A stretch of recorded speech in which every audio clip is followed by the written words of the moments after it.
యోవేలు గ్రంథములో నుండి 3వ అధ్యాయము 9వ వచనము నుండి 16వ వచనం వరకు నేను చదువుతాను. మీరు బైబిల్లో ఫాలో అవ్వండి. యోవేలు గ్రంథములో నుండి 3వ అధ్యాయము 9వ వచనము నుండి మొదటగా 16వ వచనాల వరకు నేను చదువుతాను. మీరు బైబిల్లో ఫాలో అవ్వండి. అన్యజనులకు ఈ సమాచారము ప్రకటన చేయడి, యుద్ధము ప్రతిష్ఠించుడి, బలాఢ్యులను రేపుడి, యోధులందరూ సిద్ధపడి రావలెను. మీ కర్రలు చెడగొట్టి ఖడ్గములు చేయుడి, మీ పోటకత్తులు చెడగొట్టి ఈటెలు చేయుడి. బలహీనుడు నేను బలాఢ్యుడిని అనుకొనవలెను. చుట్టుపట్ల ఉన్న అన్యజనులారా త్వరపడి రండి, సమకూడి రండి. యెహోవా నీ పరాక్రమశాలురను ఇక్కడికి తోడుకొని రమ్ము. నలుదిక్కలనున్న అన్యజనులకు తీర్పు తీర్చుటకై నేను యెహోషాపాతు లోయలో ఆసీనుడగుదును. అన్యజనులు లేచి అచ్చటికి రావలెను. పైరు ముదిరినది, కొడవలి పెట్టి కొయుడి, గానుగు నిండి ఉన్నది, తొట్లు పొర్లి పారుచున్నవి. జనుల దోషము అత్యధికమాయెను. మీరు దిగి రండి. తీర్పు తీర్చు లోయలో రావలసిన యెహోవా దినము వచ్చేయున్నది. తీర్పుకై జనులు గుంపులు గుంపులుగా కూడి ఉన్నారు. సూర్యచంద్రులు తేజోహీనులైరి, నక్షత్రముల కాంతి తప్పిపోయాను. యెహోవా సీయోనులో ఉండి గద్దించుచున్నాడు, యెరూషలేములో నుండి తన స్వరము వినబడజేయుచున్నాడు. భూమి ఆకాశములు వణుకుచున్నవి. అయితే యెహోవా తన జనులకు ఆశ్రయమగును, ఇజ్రాయేలుకు దుర్గముగా ఉండును. ఈ రోజున 9వ వచనం నుండి 21వ వచనం వరకు ఉన్నటువంటి విషయాలను మనం చూసుకుందాం. ఇక్కడ చూసుకున్నట్లయితే దేవుడు యోవేలు ద్వారా మాట్లాడుతూ ఇంకా మరికొన్ని విషయాలను దేవుడు యోవేలు ద్వారా మరి ముఖ్యంగా చదవని వాక్య భాగాలు మనం చూసినట్లయితే ఎక్కువగా దేవుడు అన్యజనులతో మాట్లాడుతున్నాడు. అందుకని అక్కడ 9వ వచనం స్టార్టింగ్లో అన్యజనులకు అన్న మాట ఉంది. అలాగే 11వ వచనం మరలా అన్యజనులారా అన్న మాట ఉంది. మళ్ళీ 12వ వచనం ఫస్ట్ లైన్లో అన్యజనులారా అన్న మాట ఉంది. మళ్ళీ 12వ వచనం 3వ లైన్లో అన్యజనులు అన్న మాట ఉంది. ఇక్కడ దేవుడు ముఖ్యంగా అన్యజనులతో మాట్లాడుతున్నటువంటి మాట యోవేలు ద్వారానే మాట్లాడుతున్నాడు దేవుడు. కానీ అన్యులను గూర్చి దేవుడు యోవేలు ద్వారా మాట్లాడుతున్నాడు. ఇక్కడ మాట్లాడుతూ అక్కడ దేవుడు చెప్తున్న మాట ఏంటంటే, యోవేలు చెప్తున్నాడు అన్యజనులకు ఈ సమాచారము ప్రకటన చేయండి. ఎవరికి అంటే అన్యజనులకు ఈ సమాచారాన్ని ప్రకటన చేయాలి. అన్యజనులకు ప్రకటిస్తున్నాడు. ఇప్పుడు ఈ మాట ఏదైతే యోవేలు చెప్తున్నాడో ఇది ఇజ్రాయెల్ ప్రజలకు సంబంధించింది కాదు, ఇది అన్యజనులకు సంబంధించి దేవుడు మాట్లాడుతున్నాడు. మధ్యలో దగ్గర ఇజ్రాయెల్ ప్రజల గురించి ఉంటుంది, కానీ ఎక్కువ శాతం ఈ చివరి వాక్య భాగంలో దేవుడు అన్యజనులతోనే మాట్లాడుతున్నాడు. అన్యజనులకు ప్రకటించమని దేవుడు చెప్తున్నాడు. అలా మాట ఏమన్నా చూడండి, అక్కడ 2వ లైన్లో 9వ వచనంలో యుద్ధము ప్రతిష్ఠించుడి అన్న మాట ఇక్కడ మనం చూస్తున్నాం. యుద్ధము ప్రతిష్ఠించుడి. ఇక్కడ చూడండి, దేవుడు యుద్ధము గురించి మాట్లాడుతున్నాడు, కానీ ప్రతిష్ఠించుడి అంటున్నాడు. ప్రతిష్ఠించడం అంటే బేసిక్ అర్థం ఏంటి, బైబిల్ అర్థం ఏంటంటే దేవుని కొరకు ప్రత్యేకపరచడాన్ని దేవునికి ప్రతిష్ఠించమంటాం. ప్రతిష్ఠించడం అంటే అర్థం ఏంటంటే దేవుని కొరకు మనం ప్రత్యేకపరిచయం, దాన్ని ప్రతిష్ఠించడం అంటాం.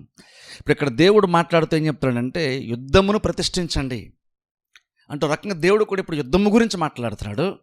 కానీ యుద్ధం కూడా ఎలాంటిదని దేవుడు చెప్తాడంటే ఒక రకంగా ఇది చెప్పాలంటే ఇది పవిత్రమైనటువంటి లేదా పరిశుద్ధమైనటువంటి యుద్ధముగా దేవుడే పిలుస్తున్నాడు. ఇది ఎందుకు ఇది పవిత్రమైనటువంటి పరిశుద్ధమైనటువంటి యుద్ధము అంటే, ఈ యుద్ధము యాక్చువల్గా దేవుడే జరిగిస్తున్నాడు. దేవుడు యుద్ధాన్ని దేవుడు ప్రకటించాడు. అది మాత్రమే కాదు, కానీ యుద్ధము చేసేది కూడా దేవుడే యాక్చువల్గా చెప్పాలంటే. అందుకని దేవుడు యుద్ధమును ప్రతిష్ఠించండి అంటే యుద్ధాన్ని ప్రత్యేకపరచండి. ఓ రకంగా యుద్ధమును ప్రతిష్ఠించండి అని దేవుడు చెప్తున్నాడు. అంటే దేవుడే యుద్ధం చేస్తాడు.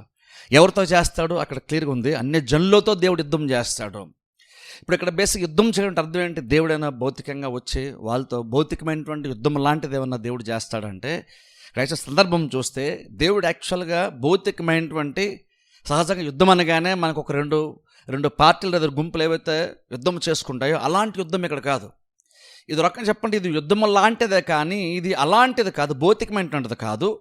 అది మాత్రం అనుకుంటే ఏంటంటే యుద్ధము దేవుడే జరిగిస్తాడు. అవతల ఉన్నటువంటి ఎవరైతే అన్యజనులు ఉన్నారో వాళ్ళు కూడా యుద్ధము చేసేంత అవకాశం కూడా యాక్చువల్ వారికి ఉండదు. వరం చెప్పండి, యుద్ధం అంతా కూడా దేవుడు వన్ సైడెడ్గా చేసుకుంటూ వెళ్ళిపోతాడు దేవుడు. ఆ యుద్ధం ఎలాంటిది అంటే భౌతికమైన యుద్ధం కాదు ఇది. యుద్ధం అన్నామంటే అర్థం ఏంటంటే ఏదో సాధించడానికి చేస్తే యుద్ధం అంటాం బేసిక్గా. యుద్ధం ఎందుకు ఉంటుంది? అయితే శత్రువు వస్తున్నాడు, శత్రువును జయించడానికి కొంతమంది తమ రాజ్యాన్ని కాపాడు యుద్ధం చేస్తారు. ఆ ఉద్దేశం అవుతుంది ఒక్కోసారి. లేదనుకుంటే వేరే వాళ్ళ యుద్ధము వాళ్ళే ప్రకటిస్తే వాళ్ళ వశములో లేనటువంటి ఏదో ఒక దాన్ని వాళ్ళ వశములోనికి తెచ్చుకోవడానికి యుద్ధం చేస్తారు. కాబట్టి యుద్ధము అయితే ఒకళ్ళు ఏదో ఒక దాన్ని కంట్రోల్ తెచ్చుకోవడానికి చేస్తారు, లేదనుకుంటే ఆల్రెడీ కంట్రోల్ ఉంటుంది దాని నుండి విడిపింపబడటానికి కొంతమంది యుద్ధము చేస్తాం. యుద్ధం జనరల్గా జరుగుతుంది. కానీ ఇక్కడ మాత్రము దేవుడే స్వయంగా యుద్ధం జరిగిస్తున్నాడు. కాబట్టి యుద్ధంలో రెండో పార్టీ ఎవరైతే అన్యజనులు ఉన్నారో వీళ్ళకి పోరాడేటువంటి అవకాశం కూడా వీరికి ఉండదు. ఎందుకంటే యుద్ధం చేసేది దేవుడు. పైగా ఈ యుద్ధం దేవుడు ఏదైతే యుద్ధం అని పిలుస్తున్నాడు, ఇది ఎందుకని ప్రతిష్ఠించడం అన్నాడంటే ఇది పవిత్రమైన యుద్ధం అని ఒక రకంగా ఎందుకంటున్నామంటే ఇది ఏదో సాధించటానికి ఏదో ఒక ఉద్దేశం నెరవేర్చుకోవడానికి చేస్తున్న యుద్ధం కాదు. ఆల్రెడీ జరిగిపోయినటువంటి ఒక కార్యములను ముగింపు తీసుకొని రావడం దేవుడు యుద్ధం చేస్తున్నాడు. ఓ రకం ఇది ఎలాంటిదంటే యుద్ధం అంటున్నారు కానీ దేవుడు యాక్చువల్ యుద్ధం కూడా కాదు. ఏదైతే ఆయన ఎప్పటి నుంచో అన్యజనులను గూర్చి దేవుడు ప్రకటిస్తూ ఉన్నాడో, తీర్పును ప్రకటిస్తున్నాడో దాన్ని ముగించేటువంటి పనిలోనికి దేవుడు వచ్చాడు. అంటే ఒక రకంగా అర్థం ఏంటంటే అవతల ఫైట్ చేసి బహుశా వాళ్ళు గెలుస్తారేమో, వాళ్ళు కూడా గెలిచే అవకాశం ఉందేమో అని అనుకోవడానికి ఈ యుద్ధంలో అలాంటి అవకాశము లేదు. ఎందుకంటే ఒక రీజన్ ఏంటంటే దేవుడు యుద్ధం చేస్తున్నాడు కాబట్టి ఇక్కడ స్వయంగా ఇజ్రాయెల్ ప్రజలు కూడా కాదు, దేవుడే యుద్ధం చేస్తాను అంటున్నాడు ఇక్కడ.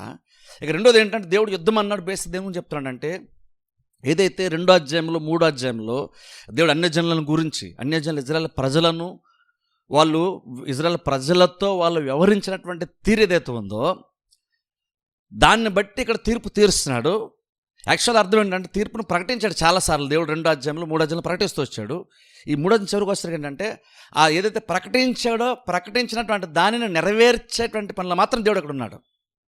అంటే రకంగా అర్థం ఏంటంటే వాళ్ళకి ఇంకా అన్యజనులకి వేరే ఛాన్స్ లేదు, ఇది వాళ్ళకి ముగింపు, ఇది కంక్లూజన్ చెప్పొచ్చు ఒక రకంగా చెప్పాలంటే. అందుకనే దేవుడు యుద్ధం అన్నాడు కానీ ఒక రకంగా ఇది యుద్ధమే కాదు, అన్యజనులకు కూడా ఛాన్స్ ఉండేటువంటి అవకాశమే లేదు. అందుకని దేవుడు అంటున్నాడు అన్యజనులతో ప్రకటించండి, యుద్ధమును ప్రతిష్ఠించండి అని అంటూ దేవుడు అక్కడ అంటున్నాడు. చూడండి, బలాఢ్యులను రేపుడి యోధులందరూ సిద్ధపడి రావాలను. ఇక్కడ చూడండి 10వ వచనంలో అంటున్నాడు దేవుడు, మీ కర్రలు చెడగొట్టి ఖడ్గములు చేయుడి, మీ పోటకత్తులు చెడగొట్టి ఈటెలు చేయుడి.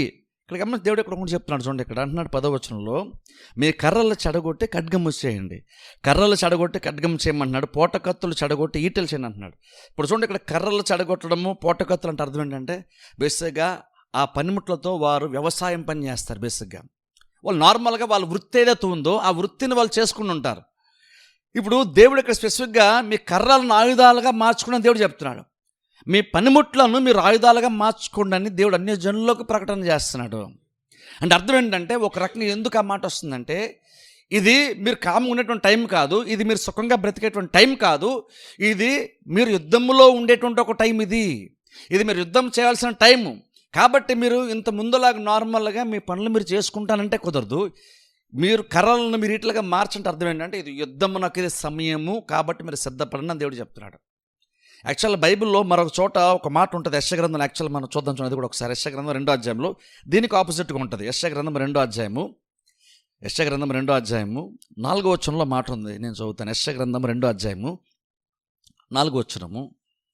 యెషయా 4వ వచనములో 2వ లైన్ నేను చదువుతాను చూడండి. యెషయా గ్రంథము 2వ అధ్యాయము 4వ వచనము 2వ లైన్ నేను చదువుతాను చూడండి.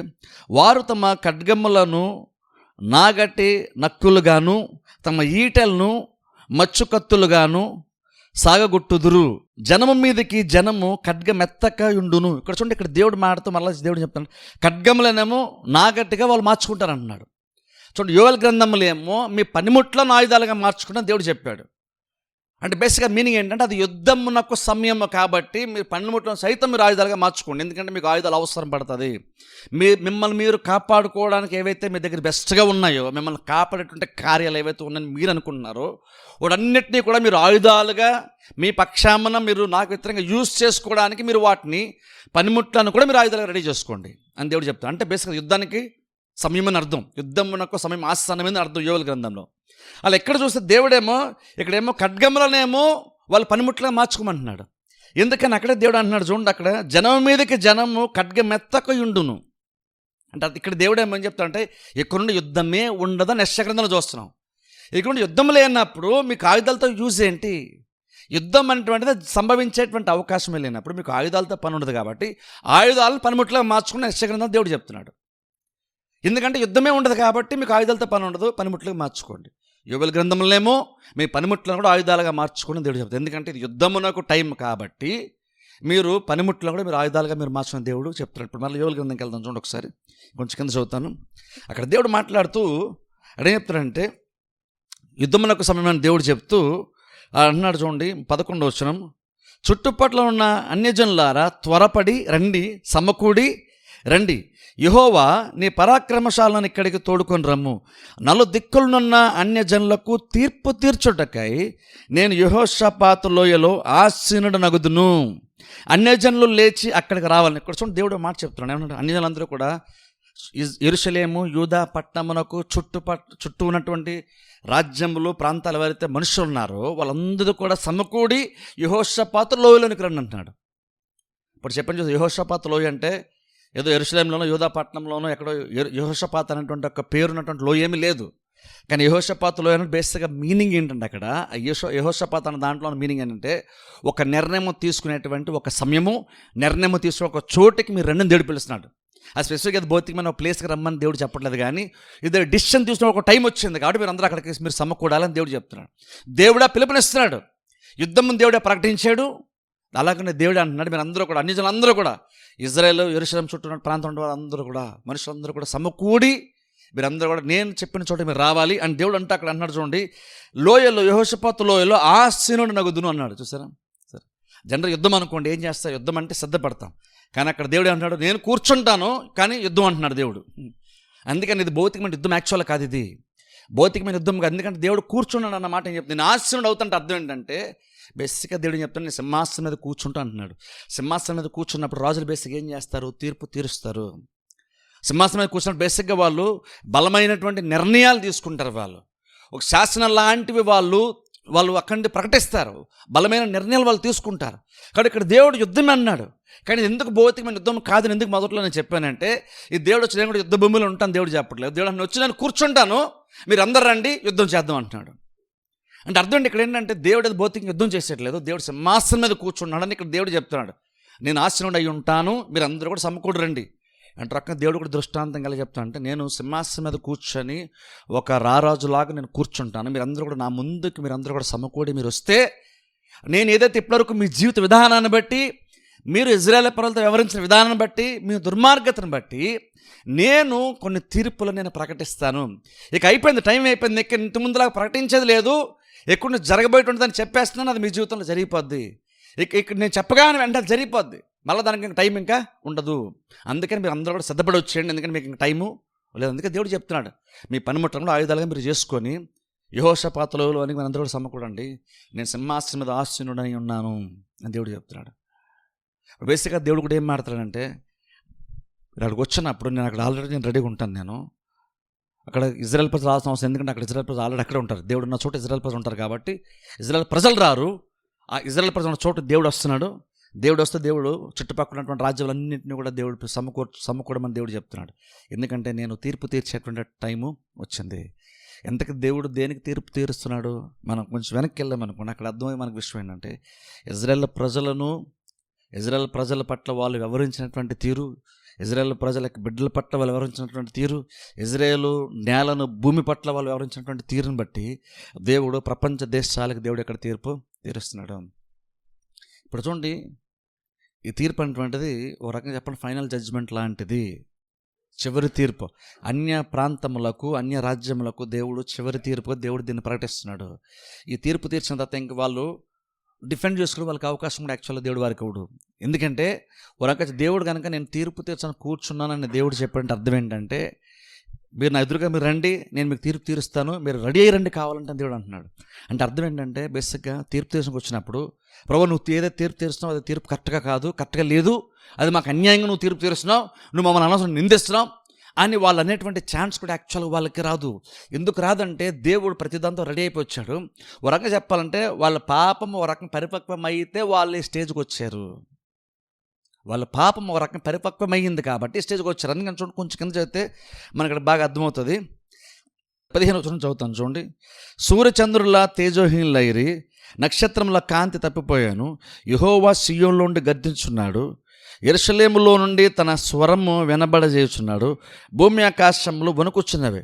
అయితే యెహోవా తన జనులకు ఆశ్రయమగును. ఇక్కడ చూడండి, ఇక్కడ గమనించి 18 వచ్చిన ఒకసారి కొంచెం స్కిప్ చేసి చదువుతాను చూడండి. ఆ దినమందు పర్వతములో నుండి ద్రాక్షారసము పారును, కొండల్లో నుండి పాలు ప్రవహించును, యూదా నదులన్నిటిలో నీళ్లు పారును. నీటి ఊట యెహోవా మందిరములో నుండి ఉబ్బుకి పారి షిత్తీము లోయను తడిపినట్టు. గమనించండి, కొంచెం పైన నుంచి అక్కడ చదువుకుంటూ వస్తే అక్కడ దేవుడు ఏం చెప్తాడంటే, ఇజ్రాయెల్ అన్య జనులకు దేవుడు అక్కడ తీర్పు తీస్తాను దేవుడు చెప్తున్నాడు. అలా తీర్పు తీసిన తర్వాత ఆ తీర్పులో పాటుగానే ఇజ్రాయెల్ ప్రజలకు ఉండేటువంటి మేలంటే కూడా దేవుడు చెప్తున్నాడు. ఇక్కడ చూడండి, తీర్పు రకంగా ఒక బలమైన నిర్ణయం దేవుడు ఒకటి తీసుకుంటున్నాడు. ఆ నిర్ణయం ఏంటంటే ప్రపంచం అందరినీ ఎఫెక్ట్ చేస్తుంది. అందుకని ఇది ఒక రకంగా చివరి తీర్పు, దేవుడు తీర్చేటువంటి చివరి తీర్పు. ఈ తీర్పుతో పాటు ఏం తెలిసిపోద్ది అంటే మొత్తం అనేది క్లారిటీ వచ్చేస్తుంది. అన్య జనులకు కూడా వాళ్ళు అప్పటి వరకు వాళ్ళు ఏదైతే ఇజ్రాయెల్ ప్రజలు వాళ్ళు వ్యవహరిస్తూ వచ్చారో అది నిజంగా వాళ్ళు అలాగ చేశారు కాబట్టినే ఇప్పుడు మనం ఈ స్థితిలోకి వెళ్ళబోతున్న మనిషి వాళ్ళు కూడా స్పష్టంగా దేవుడు తెలియజేసేటువంటి ఒక టైము. మామూలు అనుకోండి, ఇప్పుడు సపోజ్ దేవుడు మామూలుగా జనరల్గా ఫైనల్ జడ్జిమెంట్ కాదనుకోండి, చివరి తీర్పు కాదనుకోండి, బహుశా దేవుడు కనుక వచ్చి వాళ్ళని ప్రశ్నించాలనుకోండి, వాళ్ళు దానికి రకరకాల కారణాలు, బేసిక్గా మనమన్నా రకరకాల కారణాలు చెప్పుకొని తప్పించుకోవచ్చు. కానీ ఇక్కడ ఇది ఎలాంటిదంటే ఇది తప్పించుకున్నటువంటి ఛాన్స్ లేనటువంటి చివరి తీర్పు. ఎందుకంటే ప్రతిదీ కూడా దేవుని దగ్గర రుజువులతో సహా ప్రతిదీ దేవుని దగ్గర ఉంటుంది. దేవుడు ప్రతిదీ చూపిస్తాడు. అది వాళ్ళు చూసినప్పుడు దేవుని యొక్క నిర్ణయంను దేవుడు తన తీర్పును ప్రకటించినప్పుడు వాళ్ళు కూడా తిరిగి దేవునికి ఏమి చెప్పుకోలేనటువంటి సిచ్యువేషన్లో కలుస్తారు. అందరి ముందు అన్నాడు, మీకు ఒక రకంగా చెప్పి దేవుడు అన్నాడంటే, మీకు నిజంగా కనుక మీకు కెపాసిటీ ఉండి మీరు కనుక యుద్ధంలో విజయం పొందుకోగలము, నేను ఏదైతే మిమ్మల్ని నిందిస్తున్నానో, ఏదైతే మీరు తప్పని కనుగొంటున్నానో అది కనుక మీరు డిఫెండ్ చేసుకోగలిగితే మీరు సిద్ధపడి మీ పనిముట్లను సైతం మీరు ఆయుధాలు చేసుకోండి అందుకే దేవుడు అన్నాడు. అంటే అర్థం ఏంటంటే మీకున్న తెలివితేటలంతా వాడండి, నేను చేసేది కరెక్టో కాదో మీ వల్ల అయితే కనుక మీరు నా తీర్పు తప్పని వీలైతే మీరు చెప్పి చూడండి, మీరు ప్రయత్నమైనా సరే మీరు చెయ్యండి. బేసిక్ దేవుడు చెప్తున్నాడు. అంటే అర్థం ఏంటంటే చూడండి, బేసిక్ తీర్పు అంటే ఎలాంటిదంటే ఇక్కడనే కాదు, నార్మల్గా తీర్పు కూడా దేవుడు నిజంగా తీర్పు తీర్చే టైం వచ్చినప్పుడు, దేవుడు తీర్పు తీర్చినప్పుడు ఆ టైంలో ఎవరు కూడా దేవుని యొక్క తీర్పుని తప్పు పట్టేటువంటి అవకాశం ఎవరికి ఉండదు, ఎవరికి అవకాశము ఉండదు. ఇప్పుడు మనం మనుషులు మనం ఏదైనా తప్పు ఎత్తి చూపించాలనుకోండి, మనం రకరకాల సాకులు చెప్పేసుకుంటాం ఈజీగా. కానీ మీకు తెలుసా, చివరికి దేవుడు కనుక నిజంగా ఆ చివరి తీర్పులో కనుక దేవుడు మనల్ని ప్రశ్నించినప్పుడు, లేదా ఆయన తీర్పు తీర్చినప్పుడు కనుక క్వశ్చన్ చేసినప్పుడు, లేదంటే ఎందుకు ఆయన అలాంటి తీర్పు తీర్చడంటువంటిది ఆయన ఎక్స్ప్లెయిన్ ఇచ్చినప్పుడు ఏ మనిషి కూడా దానికి మారు మాట్లాడే అవకాశం ఉండదు. ఎందుకంటే దేవుడు చెప్పినంత నిజమైన విషయము, దేవునికి తెలుసు అన్న విషయం నీకు క్లియర్గా తెలిసిపోద్ది ఆ టైంలో. ఇప్పుడు మనం ఏంటంటే ఎవరికైనా తెలియదు అనుకుంటాం, కానీ టైం వచ్చినప్పుడు దేవునికి తెలిసిందన్న విషయం నీకు కూడా అర్థమైపోద్ది.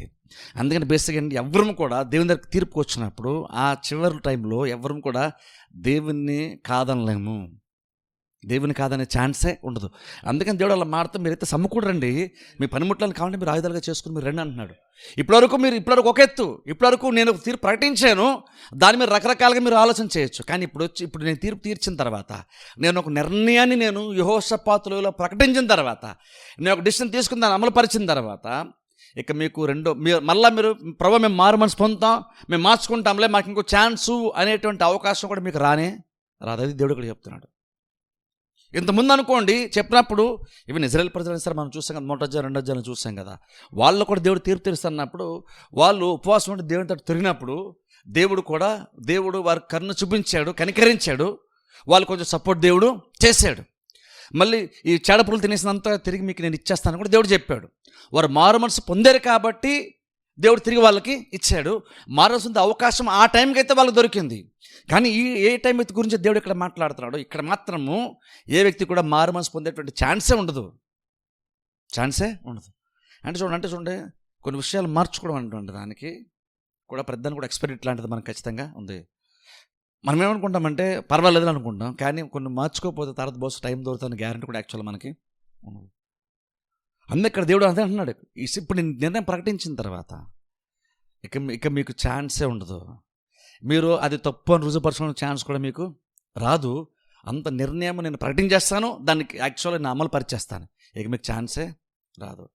ఇప్పుడు ఒకవేళ నిజంగా దేవుడు నిర్ణయం ప్రకటించిన తర్వాత వాళ్ళు ఒకవేళ దేవునికి క్షమాపణ అడగడానికి ప్రయత్నం చేసినా సరే ఆ టైంలో కూడా వాళ్ళకి క్షమాపణ దొరికే ఛాన్సే ఉండదు. ఎందుకంటే దేవుడు ఇక్కడ ఫైనల్గా తీర్పు కోసం దేవుడు ఇక్కడ మాట్లాడుతున్నాడు. ఫైనల్గా తీర్చే తీర్పు కోసం దేవుడు ఇక్కడ మాట్లాడుతున్నాడు. ఈ ఫైనల్ తీర్పులో వారికి అవకాశమే ఉండదు. అంటే ఒక రకంగా ఆలోచించండి. అంటే దేవుడు కూడా అలాగే నిజం దేవుడు ఎవరిని ఇలాగ వ్యవహరించినప్పుడు, తప్పు చేసినప్పుడు దేవుడు అసలు టైం ఇవ్వడా అంటే దేవుడు ఖచ్చితంగా చాలా టైం ఖచ్చితంగా ఇస్తాడు. ఎందుకంటే దేవుడు దీర్ఘశాంతుడు కాబట్టి దేవుడు చాలా టైం ఇస్తాడు. కానీ మనిషి సద్వినియోగం చేసుకోలేదు అనుకోండి, దేవుడు సమయం ఇచ్చిన సద్వినియోగం చేసుకోకపోతే ఎలాంటి టైం వచ్చినప్పుడు యాక్చువల్ ఎవరు కూడా ఏమి కూడా చేయలేం. శిలువ మీద దొంగ టైం దొరికింది, కృపటానికి టైం దొరికింది, కానీ అందరికీ అలా టైం దొరుకుతున్న గ్యారంటీ ఏమీ లేదు. శిలువ మీద దొంగ టైం దొరికింది కాబట్టి అందరికి దొరుకుతుంది అలా టైము. అందరికి అవకాశం ఉంటుందా అంటే అందరికి అవకాశము ఉండదు. అందరికి అవకాశం ఉండదంటే దేవుడు అవకాశం ఇవ్వడా అంటే దేవుడు అవకాశం ఇవ్వడానికి కాదు, అవకాశం ఉంటుంది కానీ నువ్వు ఇంకో అవకాశం ఉంటుంది అనుకుంటున్నావు నువ్వు. కానీ ఇక్కడ చివరి అవకాశం కూడా ఇంకా అయిపోయింది, నువ్వు గుర్తించలేవు కొన్ని సందర్భాల్లో. ఆ చివరి అవకాశం అయిపోయిన తర్వాత వెంటనే తీర్పులోనికి వచ్చేస్తాం. అలా ఇక్కడ దేవుడు వీళ్ళతో మాట్లాడుతూ ఏంటంటే ఆ దినం వచ్చేసింది అంటున్నాడు దేవుడు. యాక్చువల్గా యెహోవా దినం అది వచ్చేసింది కాబట్టి ఇక మీకు ఛాన్సే లేదు. ఇంతకుముందంటే నేను అన్నాను కానీ ఇప్పుడైతే మీకు ఛాన్స్ లేదు ఇక్కడ దేవుడు మాట్లాడుతున్నాడు. చూడండి, అందుకే 14వ వచనంలో చూడండి, తీర్పు తీర్చు లోయలో రావాల్సిన యెహోవా దినము వచ్చే ఉన్నది, తీర్పుకై జనులు గుంపులు గుంపులుగా కూడి ఉన్నారు. సరే, ఇక్కడ ఆ దినము వచ్చేసింది అంటున్నాడు దేవుడు. అక్కడ ఆ దినము వచ్చేసింది, తీర్పు తీర్చే దినం వచ్చేసింది కాబట్టి ఇక మీకు ఛాన్స్ ఇక మీకు లేనే లేదు. రకంగా దేవుడు ఏం చెప్తే ఇక్కడ దేవుడు ఏమన్నాడంటే ఇక మీ టైం అయిపోయింది, యాక్చువల్గా ఇక మీకు ఛాన్సే లేదు. ఇప్పుడు అన్ని జనుల కంటే దేవుడు తీర్పు తీర్చాడు. మరి ఇజ్రాయేల్ ప్రజల పరిస్థితి ఏంటి అంటే చూడండి, అక్కడే ఉంది 16వ వచనం చివరిలో. అక్కడ కనుక మనం చూస్తే, అయితే యెహోవా తన జనులకు ఆశ్రయమగును, ఇజ్రాయేలులకు దుర్గముగా ఉండును. ఇక్కడ గమనించండి, ఎందుకు గుడ్ న్యూస్ ఏంటో తెలుసా? తీర్పు వచ్చినప్పుడు అన్ని జనులకేమో ఆ తీర్పు వస్తుంది, కానీ దేవుడు అక్కడ మళ్ళీ క్లియర్గా అంటున్నాడు ప్రపంచంలో దేవుడు తీర్పు తీర్చిన ఇజ్రాయేల్ ప్రజల పరిస్థితి ఏంటి అంటే ఇజ్రాయేల్ ప్రజలు మాత్రం దేవుడు ఆశ్చర్యదుర్గముగా ఉంటాడంట. ఇప్పుడు చూడండి, ఒక విషయం చెప్తాను చూడండి. అన్నీ బాగున్నప్పుడు నార్మల్గా అంటే ఇజ్రాయేల్ ప్రజలకు కావచ్చు, అన్ని జనులే కావచ్చు, అంటే రకంగా చెప్పాలి మనమైనా సరే కావచ్చు, అన్యులైనా సరే కావచ్చు, అన్నీ బాగున్నప్పుడు బేసిక్గా మనం ఏంటంటే దేవుని నమ్ముకోవాలని, అన్నీ బాగున్నప్పుడు దేవుని పైన ఆధారపడాలి అనేటువంటి పెద్దగా మనకి లోపల నిజంగా అనిపించదు. అన్నీ బాగుండి, క్రిస్టియన్స్ అయినా సరే చెప్తున్నా, అన్యులైనా సరే క్రైస్తవులు అయినా సరే అన్నీ బాగుండి అంటే నీకు అనుకూలంగా జరుగుతూ నీకు పెద్దగా ఎటువంటి సమస్యలు లేవు, అన్ని నీ సాఫీగా నువ్వు అనుకున్నట్టుగా ప్రతిదీ జరిగిపోతున్నప్పుడు చాలామంది క్రిస్టియన్స్ సైతము ఉండేటువంటి ఒక భ్రమ ఏంటంటే అన్నీ బాగున్నాయి కాబట్టి ఈ టైంలో నిజంగా దేవునితో అంతగా పెద్ద నాకేం పని లేదు అనుకుంటాం. అంటే పని లేదంటే నిజంగా అలా అనుకోం, కానీ నిజంగా దేవుని నిజంగా సీరియస్గా నమ్మాలి, దేవుని సీరియస్గా తీసుకోవాలి అంటే దేవుని నిజంగా నమ్మాలి, దేవునిలో మనం బలంగా సాగాలి, దేవుని యొక్క అవసరత మనకు ఉంది అనే గుర్తింపు చాలా సందర్భంలో మన ప్రపంచం మనం ఉన్నటువంటి చోట అంతా బాగున్నప్పుడు మనకు దేవుని యొక్క అవసరత పెద్దగా మనకేమనిపించదు, మనకు అవసరం అనిపించదు. ప్రాబ్లం ఏంటి తెలుసా? కొన్ని సందర్భాలు క్రిస్టియన్స్ కూడా మనం అలా అనుకుంటాం, అలా అన్నప్పుడు నిజంగా జెన్యూన్గా నీకు అలా అనిపిస్తుంది. కొన్ని సందర్భాల్లో అది చాలా ప్రాబ్లం తెలుసా? ఏదో పైపైన కాదు, నిజంగా సెన్సరీ కనిపిస్తుంది. ఈ టైంలో నాకు దేవునితో పెద్దగా ఏం పని లేదు అనుకుంటాం. అలాగే దేవుని పూర్తిగా వదిలేస్తామని కానీ దేవుని పూర్తిగా పక్కన పెట్టేస్తాను కాదు. అంటే దేవునితో పెద్దగా పనులు అర్థం ఏంటంటే ఈ టైం చర్చికి వెళ్ళాల్సిన అవసరం లేదు అనిపిస్తుంది, ఎందుకంటే అన్నీ బాగున్నాయి కాబట్టి. లేదా ప్రార్థన చేసుకునే అవసరం లేదు, లేదా దేవునిలో కొంచెం బలంగా సాగితే మన మేలు జరుగుతాయేమో, అదేది కూడా మనకు పెద్దగా అవసరం లేదు అనేటువంటి ఒక ఫీల్ని బతుకుతాం. నిజంగానే అవసరం లేదు అనేటువంటి ఫీల్ని బతుకుతాం. అప్పుడప్పుడు చూడండి, ఇలా ప్రపంచము ఎప్పుడైనా దేవుడు ఎప్పుడైనా కానీ ఇలాంటి తీర్పు లాంటివి తీసుకొచ్చి బలంగా దేవుడు ప్రపంచాన్ని కుదిపేశాడు అనుకోండి, అప్పుడు మాత్రం అందరూ దేవుడితో తిరుగుతారు. ఇలాంటిది ఏదైనా జరిగినప్పుడే దేవుడు అవసరం అనుకుంటారు. నేను చెప్పేది క్రిస్టియన్స్ కూడా అంతే. చాలా సందర్భాల్లో క్రిస్టియన్స్ కూడా మనం అలా అనుకుంటాం. పరిస్థితి అంతా మన చేయి దాటిపోయింది అనుకోండి, చేయి దాటిపోయింది అప్పుడు దేవుడి దగ్గరకు వస్తాం, అప్పుడు దేవుని దగ్గర ప్రార్థన చేస్తాం, దేవుని దగ్గర ఏడుస్తాం, దేవుని సమస్యలు తీర్చమని దేవుని అడుగుతూ ఉంటాం మనం. కానీ మీకు తెలుసా, ఇప్పుడు అన్యజనులు యాక్చువల్ ఎలాగ ఉన్నారు, దేవుడు అన్యజనులకు కూడా చాలా అవకాశం ఇచ్చాడు. అన్యజనులకు కూడా దేవుడు చాలా దీర్ఘశాంతం చూపించి చాలా అవకాశం ఇచ్చాడు. కానీ అంత అవకాశం సరే వాళ్ళు సద్వినియోగం చేసుకోలేదు, ఇక వాళ్ళకి ఛాన్సే లేదు. కానీ ఇప్పుడు ఇజ్రాయేల్ ప్రజలకు దేవుడు మాట్లాడుతున్నాడు, వాళ్ళు 2వ అధ్యాయంలోనే వాళ్ళు మారు మనసు పొందారు కాబట్టి ప్రపంచం అంతటా దేవుడు తీర్పు తీరుస్తున్నాడు. వాళ్ళకి అవకాశం లేదు, కానీ దేవుడు అన్నాడు నా ప్రజలకు నేను ఆశ్చర్యంగా నేను ఉంటానన్నాడు. ఈ ఆశ్చర్యం ఎప్పుడు చేస్తున్నారు వీళ్ళు? టైం అయిపోయిన తర్వాత ఇజ్రాయేల్ ప్రజలు దేవుని ఆశ్చర్యంగా చేసుకుని దేవుని పాదాల దగ్గర పరిగెట్టలేదు. టైం ఉండగానే, అవకాశం ఉండగానే వాళ్ళు దేవుని దగ్గరికి వచ్చేసి దేవుని వాళ్ళు ఆల్రెడీ ఆశ్చర్యంగా చేస్తున్నారు. కాబట్టి ప్రాబ్లం వచ్చినప్పుడు దేవుడు తన సొంత జనమును కాపాడినట్టుగా దేవుడు తన ప్రజలను దేవుడు కాపాడుతాడు. ఎందుకంటే చూడండి, కృష్ణను గుర్తించండి. కొన్ని సందర్భాల్లో మనం కనుక దేవుని విషయంలో, ఆత్మ విషయాల్లో ఇప్పుడు మనకు పెద్దగా అవసరం లేదులే అనేటువంటి ఆలోచన మనసులోకి వస్తే నేను చెప్తున్నా, మీరు చాలా ప్రమాదంలో ఉంటారని అర్థం. దేవుడు నాకు అవసరం లేదు అని బహుశా ఎప్పుడు మనసులో ఏ కృష్ణ నార్మల్గా అయితే అనుకోడు. కానీ మన ప్రయారిటీస్ ఉంటాయి చూస్తారా, మన ప్రాధాన్యతలు, వాటిలో దేవుడిని ఎక్కడో చివరిలో పెడతాం, లేదా మధ్యలో ఎక్కడో పెడతాం, కానీ మొదట్లో మనం దేవుని పెట్టాం. కానీ బైబిల్లో దేవుడు చెప్తున్న మాట ఏంటి, నా రాజ్యాన్ని నీతిని మీరు మొదట వెతకండి అన్నాడు. దేవుడు బేసిక్గా ఎలాంటి మనస్తత్వం గలవాడంటే, దేవుడు ఎంత రోషం గలవాడంటే, మీరు కనుక నన్ను వెతకాలనుకుంటే, మీ లైఫ్లో నాకు చోటు ఇవ్వాలనుకుంటే నాకు ఫస్ట్ ప్లేస్ ఇవ్వండి అంటాడు. లేదు ప్రభువా నేను సెకండ్ ప్లేస్ ఇస్తాను నీకంటే, దేవుడు అయితే నేను వెళ్ళిపోతాను అంటాడు.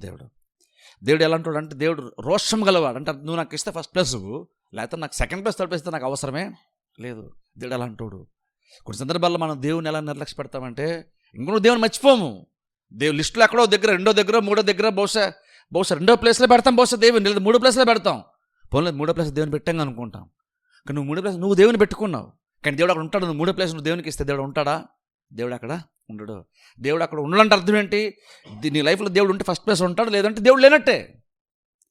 నువ్వు ఫస్ట్ ప్లేస్ ఇచ్చావు, సరే రెండో ప్లేస్ ఇస్తా, సరే అక్కడ కూర్చుంటానులే అని దేవుడు అలా అడ్జస్ట్ అయ్యి కూర్చునేవాడు కాదు. ఎందుకని ఆయన కోర్పులేదని కాదు, ఆయన రోషంగానేటువంటి దేవుడు, మన పట్ల రోషంగానేటువంటి వాడు. కాబట్టి నాకు ఇస్తే ఫస్ట్ ప్లేస్ ఇవ్వండి, లేదంటే నాకు. అందుకని ఒకవేళ కనుక కృష్ణ ఎవరన్నా కనుక ప్రభు నేను ఫస్ట్ అయితే వాళ్ళని కానీ సెకండ్ ప్లేస్ ఇస్తా అన్నావు అనుకో, నువ్వు సెకండ్ ప్లేస్ ఇచ్చాను నువ్వు అనుకుంటున్నావు, దేవుడు అందులో కూర్చున్నాడు నువ్వు అనుకుంటున్నావు, కానీ దేవుడు సెకండ్ ప్లేస్ ఎప్పుడు తీసుకోడు. మీరు దేవునికి సిరికి మీరు దాసులుగా ఉండలేరు. దేవునితో సమానంగా నువ్వు దేన్ని చేసినా సరే దేవుడు ఆ ప్లేస్లో ఉండడు. అన్ని జనులు వాళ్ళు ఏంటంటే దేవుడు అవకాశం వచ్చిన వాళ్ళు యూజ్ చేసుకోలేదు కాబట్టి ఇక వాళ్ళకి తీర్పు వచ్చేస్తుంది. కానీ దేవుని ప్రజల పరిస్థితి అక్కడ దేవుడి 16వ వచనంలో లాస్ట్ లైన్లో ఏమంటున్నాడు, దేవుడు ఏమంటున్నాడంటే అక్కడ ఒకసారి మరలా చదువుతాను చూడండి. 16వ వచనం, అయితే యెహోవా 16వ వచనం 4 లైన్లో తన జనులకు ఆశ్చర్యమగును, ఇజ్రాయేలులకు దుర్గమ్ముగా ఉండును. చూసారా, అయితే దేవుడు మాత్రం ఇజ్రాయేల్ ప్రజలకు ఆశ్చర్యంగా ఉంటాడు. ఎందుకని ఆశ్చర్యంగా దేవుడు ఉంటున్నాడు తెలుసా? ఇజ్రాయేల్ ప్రజలు ఆల్రెడీ 2వ అధ్యాయంలోనే వాళ్ళు దేవునితో ఆల్రెడీ తిరిగేశారు.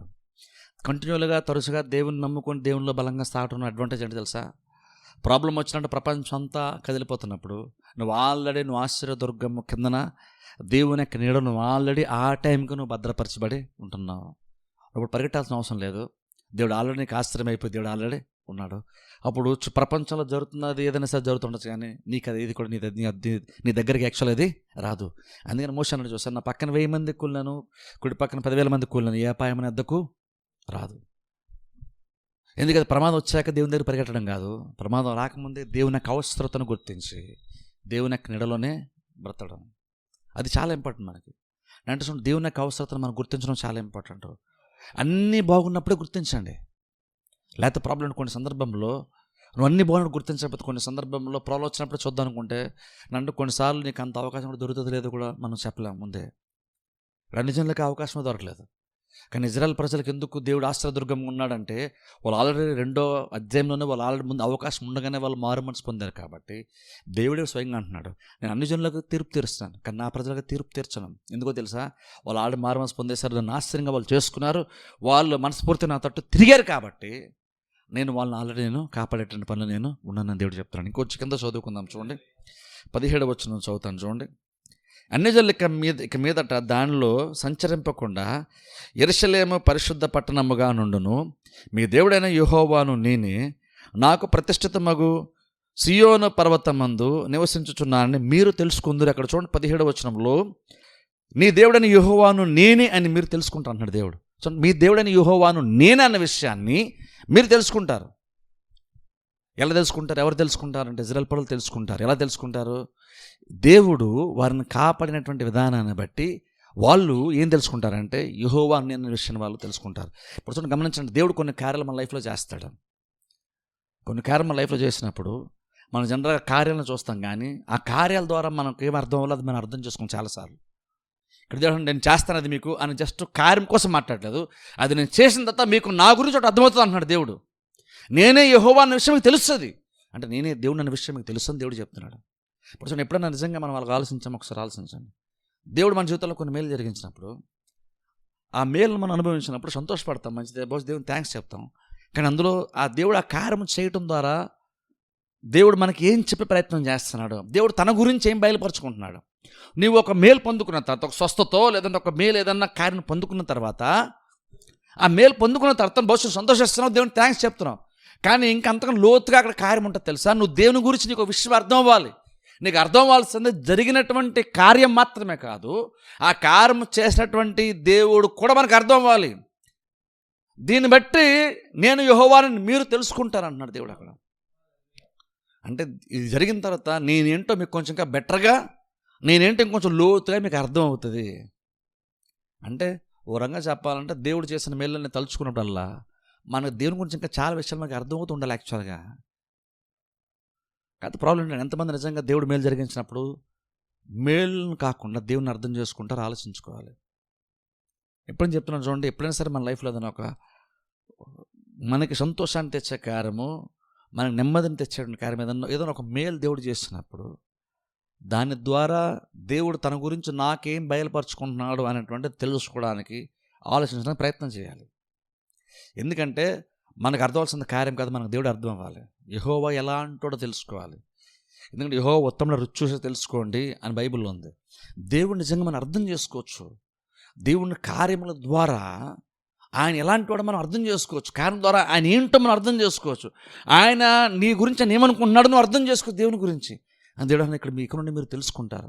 బైబిల్ చాలా సందర్భంలో ఇజ్రాయెల్ ప్రజలు ఐగుప్తులో ఉన్నప్పుడు కూడా దేవుడు చాలా సందర్భంలో కార్యం జరిగించినప్పుడల్లా, యాక్చువల్ యెషయా గ్రంథంలో కూడా ఉంటుంది. యాక్చువల్గా చూసుకుంటే యెషయా గ్రంథం, యేస్కేలు గ్రంథం, అలాగే నిర్గమకాండంలో, మొదటి రాజుల గ్రంథంలో కూడా ఉంటుంది. దేవుడు కొన్ని కార్యం గురించి అక్కడ మాట్లాడుతుంటాడు. దీన్ని బట్టి నేను యెహోవాని మీరు తెలుసుకుంటారన్నమాట దేవుడు అంటున్నాడు. దీన్ని బట్టి నేను దేవుడిని, నేను ఎలాంటి దేవుడినో మీకు అర్థమవుతుంది దేవుడు చెప్తున్నాడు చాలా సందర్భంలో. బైబిల్ పాత నిబంధనలో తరచుగా ఈ మాట మనం వింటాం.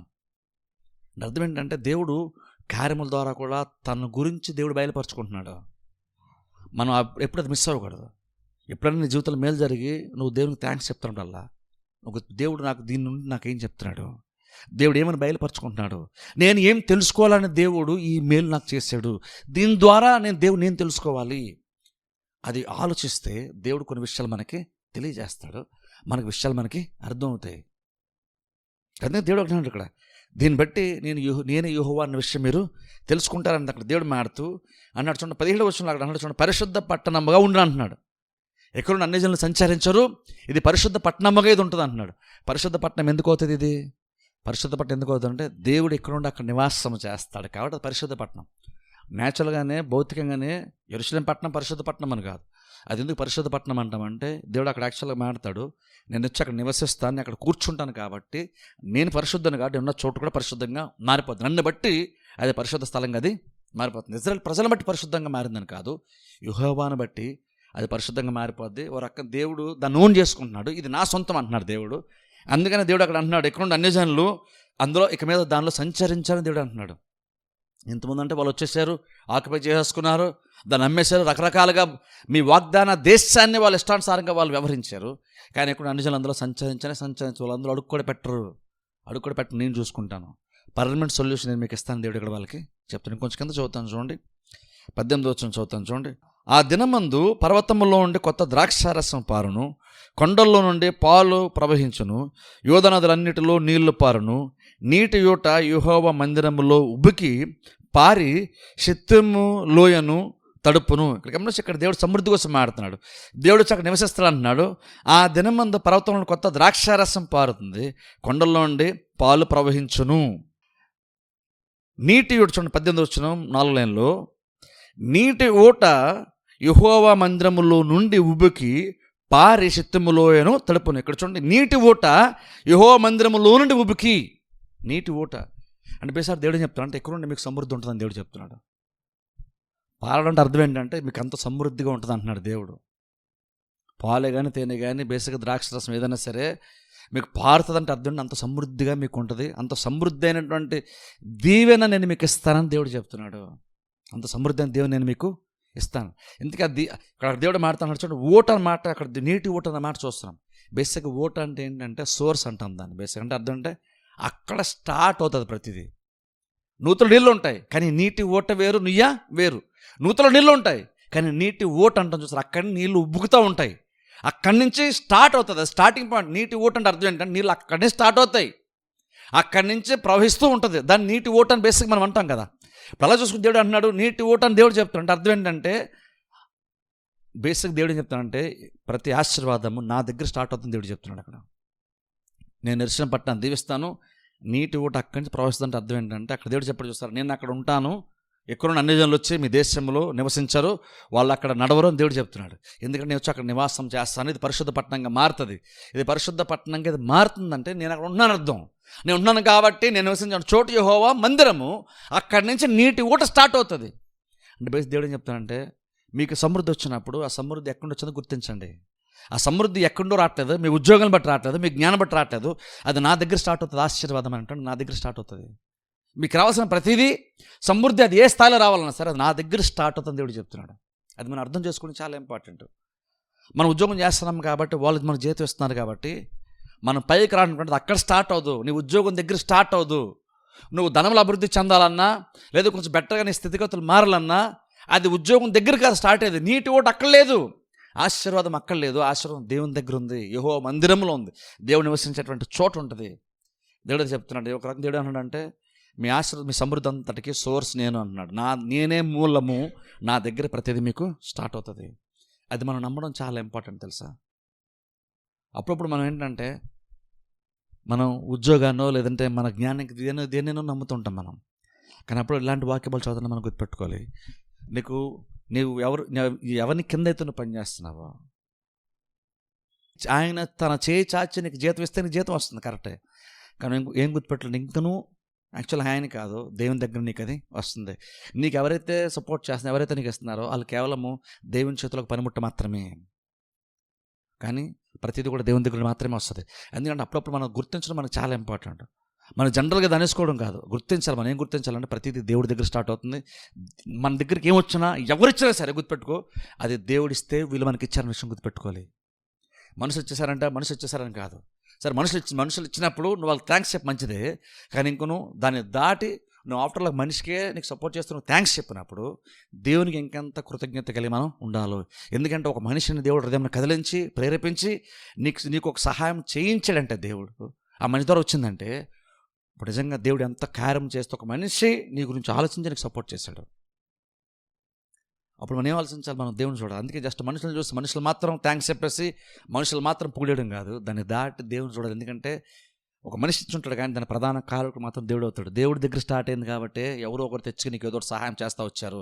ఒక మనిషిని నువ్వు ఆయన దగ్గర పనిచేసినప్పుడు నీకు జీతం ఆయన ఇచ్చేంటే అర్థం ఏంటంటే ఆయన అనుకుంటే ఇవ్వలేదు, దేవుడు ఆ మనిషి యొక్క మనసులో ఒక తలం పెట్టి నీ కష్టంను ఆయన గుర్తించినట్టుగా దేవుడు ఆయన ముందు చూపించి ఆయన మనసును కదిలిస్తే నీకు జీతం ఇచ్చాడు ఆయన. లేదనుకోండి బేసిక్గా మనుషులు స్వార్థపరులు కదా. బేసిక్గా మన కష్టాన్ని గుర్తించినా నీ కష్టాన్ని ఎక్కువగా ఉంచుకోవడానికి ఇష్టపడతారు. నీ కష్టం దగ్గర ప్రతిఫలం ఇవ్వడానికి ఏ మనిషి నార్మల్గా ఇష్టపడ్డావు. కానీ ఇప్పుడు ఇచ్చంటే అర్థం ఏంటి, ఆ మనిషి బహుశా కొంతవరకు మంచివాడే అంటాడు, కానీ ఇంకను అంతకన్నా మంచివాడైనటువంటి దయగలటువంటి దేవుని చూడగలగాలి మనం. ఎందుకంటే ఆయన దగ్గర స్టార్ట్ అయితేనే నీకు ఎవరో ఒకరి ద్వారా దేనో ఒక దాని ద్వారా నీకు సహాయం వస్తుంది, నువ్వు పోషించబడుతున్నావు. అందుకని చూడ మనం అందుకనే ఎక్కువగా మనం రాజకీయ నాయకుల వైపు ఎక్కువ చూడకూడదు. సరే వాళ్ళు మంచి చేశారనుకోండి మంచిదే, కానీ వాళ్ళు ఉంటే మనం బతికేస్తాం, ఇప్పుడు వాళ్ళు లేరు కానీ మనం బతలేం అన్నది ఎప్పుడు పెట్టుకోవద్దు. వాళ్ళు కాదు, దేవుడు ఉంటే మనం బతుకుతాం. ఎందుకంటే దేవుడే ప్రతి దానికి మూలము. అందుకే నీటూట అక్కడ స్టార్ట్ అవుతుంది దేవుడు చెప్తున్నాడు. ఇంకొంచెం కింద చదువుకుందాం, 19వ చదువుతాను చూడండి. ఐగుప్తులను ఎదోమీలను యూదా వారి మీద బలాత్కారము చేసి తమ దేశముల్లో నిర్దోషులకు వారికి ప్రాణహాని కలుగజేశారు గనుక ఐగుప్తు దేశము పాడగును, ఎదోము దేశము నిర్జనమైన ఎడారిగా ఉండును. ఇలాగు నేను ఇంతకు ముందు ప్రతీకారము చేయని ప్రాణదోషమునకై ప్రతీకారము చేయుదును. అయితే యూదా దేశములో నివాసులు నిత్యముందురు, తరతరములకు యెరూషలేము నివాసముగా ఉండును. యెహోవా సియోనులో నివాసిగా వసించిన. ఇక్కడ గమనించి ఇక్కడ దేవుడు చివరిగా మాట్లాడుతున్నాడు. ఐగుప్తు దేశం గురించి దేవుడు అక్కడ మాట్లాడుతున్నాడు. ఐగుప్తు దేశం గురించి ఎదోము పట్టణం గురించి దేవుడు అక్కడ మాట్లాడుతున్నాడు. అలా మాట్లాడుతున్నాడు. అవన్నీ కూడా ఎడారిగా మారిపోతాయి, నిర్జీవంగా మారిపోతాయి. ఎందుకంటే అక్కడ 2 దేశాల పేర్లు దేవుడు చెప్తున్నాడు. వాళ్ళు కూడా ఇజ్రాయేల్ ప్రజలను వాళ్ళు వివరించినటువంటి తీరుని బట్టి దేవుడు ఆ తీర్పులోనికి వాళ్ళని కూడా తీసుకొని వస్తున్నాడు. దేవుడు ఆ తీర్పు తీసుకొచ్చాడు. కానీ దేవుడు అక్కడ లాస్ట్లో అంటున్నాడు చూడండి, అక్కడ గుడ్ న్యూస్ ఏంటంటే కానీ యెరూషలేము నివాసం మాత్రం తరతరముల వరకు ఉంటుంది. ఎందుకు ఉంటుంది తరతరములకు? ఎందుకు ఉంటుంది? ఎలా ఉంటుంది తరతరముల వరకు అంటే దేవుడు ఉండి దాన్ని అలా జరిగిస్తాడు కాబట్టి తరతరముల వరకు కూడా అది నివాస స్థలం అలాగ ఉంటుంది. దేవుడు అక్కడ ఉంటాడంట. పర్మనెంట్ ఇజ్రాయెల్ ప్రజలకి వాళ్ళ స్వాస్థ్యం వాళ్ళకే ఉంటుందని దేవుడే చెప్తున్నాడు. వాళ్ళ స్వాస్థ్యం మీకే ఉంటుంది, ఇంకెవరికి వెళ్ళదు, అది మీకే ఉంటుంది. లాస్ట్ ముగింపు ఎలా వచ్చిందంటే ఇజ్రాయెల్ ప్రజలకు శాశ్వతంగా దేవుడు దాన్ని ఇస్తానని, మీకు ప్రాబ్లం ఏది ఉండదు, పర్మనెంట్ సొల్యూషన్ మీకు ఇస్తాను దేవుడు చెప్తున్నాడు. ఒకసారి చూడండి, ఆలోచించండి. అంటే అంతట్లో ఒకసారి మొత్తం కనుక ఇజ్రాయెల్ చరిత్ర మన యోవేలు గ్రంథం మొత్తం తిరిగేస్తాం అనుకోండి, మనకేమర్థం అవుతుంది? ఒకసారి చూడండి. బేసిక్గా ఇందులో మనకి దేవుడు అర్థం అవ్వాలి. బేసిక్గా ఇజ్రాయెల్ ప్రజలు కాదు మనకు అర్థం అవ్వాల్సింది, ఇజ్రాయెల్ ప్రజల ద్వారా మన దేవుడు ఎలా అంటాడో మనకు అర్థం అవ్వాలి. మన దేవుడు ఎలా అంటాడు? బేసిక్గా ఇక్కడ ఏం జరిగింది? యోవేలు గ్రంథం మనం చూస్తే వాళ్ళు దేవుని దూరం అయ్యారు. ఇజ్రాయెల్ ప్రజలు దేవుని కాదని జీవించారు. దేవుడు తీర్పులోనికి వాళ్ళని తీసుకొచ్చాడు. కనప్పుడు ఏం జరిగింది? దేవుడు తీర్పును ప్రకటించినప్పుడు వాళ్ళు మారుమనసు పొందారు. అంటే అర్థం ఏంటంటే, మనం దేవుడు దూరం అయినప్పుడు బేసిక్గా దేవుడు కూడా ఏం చేస్తాడు, కొన్ని సందర్భాల్లో కొన్ని బలమైనటువంటి కార్యముల ద్వారా దేవుడు మన దృష్టిని ఆకర్షించే ప్రయత్నం దేవుడు చేస్తాడు. ఇప్పుడు చూడండి, కొన్నిసార్లు ప్రాబ్లమ్స్ ఎందుకు వస్తాయి? ఇక్కడ వీళ్ళకి మిడతలు ఎందుకు వచ్చినాయి? వాళ్ళ పంటలన్నీ కూడా తినివేస్తే అసలు ఏమాత్రం లేకుండా మొత్తం చెడ పురుగులు, మిడతలు, గొంగలి పురుగులు, పసర పురుగులు అన్నీ తినేసినాయి మొత్తం. ఎందుకు అలా జరిగింది అంటే, దేవుడు మాట్లాడుతున్నప్పుడు వాళ్ళు వినలేదు కాబట్టి. దేవుడు బలంగా వారి దృష్టిని ఆకర్షించడానికే కొన్ని బలమైనటువంటి కార్యాలు చేస్తాడు. ఇంకో రకంగా చెప్పండి సార్, నువ్వు అసలు దేవుడినే పట్టించుకున్నప్పుడు దేవుడు సడన్గా నీకు ఒకసారి ఇలా కుదుపుతాడు దేవుడు మనల్ని. కానీ అప్పటికైనా సార్ నువ్వు ఆయన తట్టు తిరుగుతావు, ఆయన చూస్తావని కొన్ని కార్యాల ద్వారా దేవుడు నీతో మాట్లాడి నిన్ను తన వైపును ఆకర్షించుకునే పని దేవుడు చేస్తాడు, తెలుసా? అందుకని కొన్ని కార్యాలు మనం సీరియస్గా తీసుకోదెలుసా? చిన్న చిన్న సమస్యలు వచ్చినప్పుడు, సమస్యలు వస్తే మనం ప్రార్థన దేవుడు విడిపిస్తాను కాదంటలేదు. కానీ కొన్నిసార్లు ఒకవేళ దాని ద్వారా దేవుడు ఏమన్నా మన దృష్టిని ఆకర్షించే పని ఏమని చేస్తున్నాడా? దేవుడు కొన్నిసార్లు బలంగా మాట్లాడుతున్నప్పుడు, నార్మల్గా ఎప్పుడు మాట్లాడుతున్న మాటకుండా కొన్నిసార్లు బలంగా హెచ్చరికల్లాగానో లేదా చాలా బలంగా దేవుడు మాట్లాడుతున్నప్పుడు ఓ రకంగా నీకు ఇబ్బంది కలిగేలాగనా, నీకు బాధ కలిగేలాగనా, నీకు నచ్చినటువంటి కార్యములు చేస్తూ లేదా నీకు నచ్చినటువంటి పదాలతో మాటలు దేవుడు మాట్లాడుతుంటే అర్థం ఏంటంటే, కొన్నిసార్లు ఎందుకు మాట్లాడతాడంటే దేవుడు జస్ట్ కోపాన్ని తీర్చుకోవడానికి మాట్లాడట్లేదు, నీ దృష్టిని తన వైపునకు ఆకర్షించడానికి దేవుడు మాట్లాడుతున్నాడు అనే విషయం గుర్తుపెట్టుకోవాలి మనం. బైబిల్ తీర్పులన్నీ కూడా అంతే. దేవుడు కోపం వచ్చి కనుక జస్ట్ తీర్పు తీర్చాలని ఆవేశంగా తీర్పు తీర్చే ప్రయత్నం చేస్తే కనుక దేవుడు చెప్పాల్సిన అవసరం చేసుకుంటూ వెళ్ళిపోవచ్చు. ఎగ్జాంపుల్ నినివే పట్టణం ఒకసారి జ్ఞాపకం చేస్తాం. నిజంగా నినివే పట్టణం ప్రజలు దుర్మార్గులు అంటే చాలా భయంకరమైనటువంటి దుర్మార్గులు వాళ్ళు యాక్చువల్గా. నిజంగా దేవుడు తీర్పు తీర్చాలి, వారిని శిక్షించాలనుకుంటే అసలు యోనాను పంపించాల్సిన అవసరం లేదు. ఆయన చేద్దామన్నటువంటి కార్యాన్ని చేసేయచ్చు ఆయన. యోనాను ఎందుకు పంపించాలి? ఎందుకు చెప్పాలి? చెప్పకుండా కూడా చేసేయచ్చు. కానీ దేవుడు ఎందుకు చెప్తున్నాడు ముందే? ఎందుకు చెప్పాడు? చెప్తే ఏం జరిగిందంటే, చెప్పినప్పుడు వాళ్ళు దేవుని తట్టు తిరిగారు. అంటే బలమైనటువంటి మాటల ద్వారా, నార్మల్గా చెప్తే వింటలేదు కాబట్టి దేవుడు కొంచెం బలంగా మాట్లాడుతున్నాడు. బహుశా అది వాళ్ళ మనసు నొచ్చుకోవచ్చు, గాయపడవచ్చు, లేదంటే వాళ్ళు దేవుడు అంటే ఇలా మాట్లాడుతున్నాడు, దేవుడు అంటే ఇలా చేసాడు, లేదా నాకెందుకు ఇలా జరుగుతుంది అని కొన్నిసార్లు వాళ్ళు ఆలోచిస్తుండొచ్చు.